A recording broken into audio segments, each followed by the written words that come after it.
Hello and welcome to Nature Days Outdoor Learning Resources, sponsored by the Gower Society.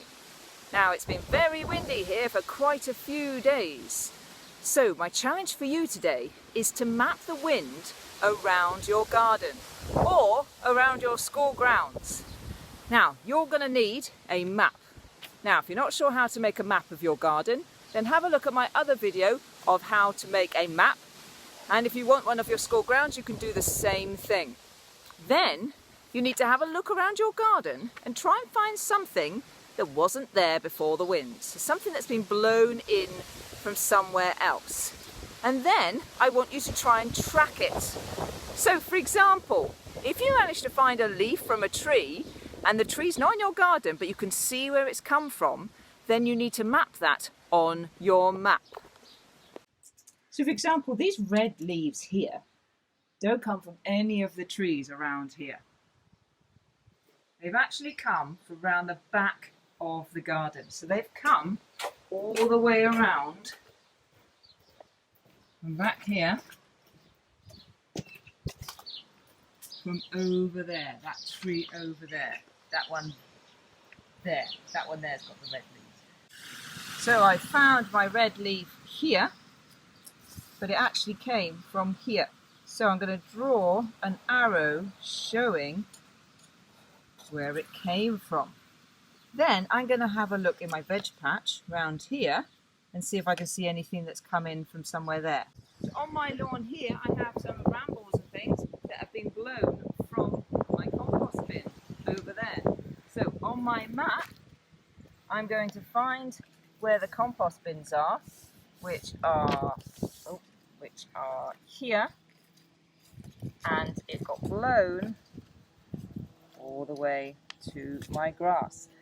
And keep doing that with as many different things as you can find in your garden. Now it might be leaves, it might be twigs, or it could be litter. And just work out where they are finding their way and where they're stopping. And you're going to find out what the wind is doing around your house. Now it looks to me like the wind is swirling around my house. So it's coming from this direction down here. So this is the southeasterly direction. It's coming around here, it's hitting, but then it's curling back and going in coming from a northwesterly direction there. So we've got southeast there, northwest there. But we can see how the wind is moving. And based on this, we should be able to predict where we would find things accumulating from the wind, so where they will stop. And we can find wind shadows. So around this side here, lots of wind is being blocked by the building, so therefore things are stopping, floating in the air and landing on the ground. So this is our wind shadow along here at the moment. And this is a wind shadow here because we've got bushes behind me which are going to be stopping the wind, so those things get dropped by the wind there. So see if you can mark up your map. You can do it around your school grounds as well to see where the wind goes, where it comes from and where it stops. I would love to see your wind maps of your gardens or of your school grounds.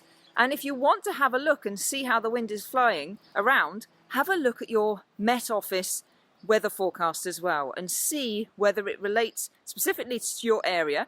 So have you found that the wind is going in a southwesterly direction, and is that what the forecast says? Or is your house changing the direction of the wind?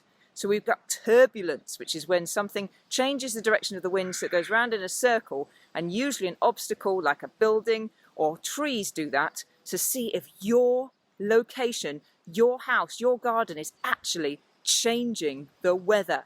How cool is that? You've actually got your own mini microclimate, your own personal microclimate in your garden, which is different from that on the weather. That's pretty cool, isn't it? So I'd love to see your pictures, so please tweet them, #NatureDays or @DawnNatureDays, or share them on the Nature Days Facebook page. And if you're going back to school this week for the first time, if you haven't been for a while, good luck, enjoy, and continue doing your outdoor learning and have fun.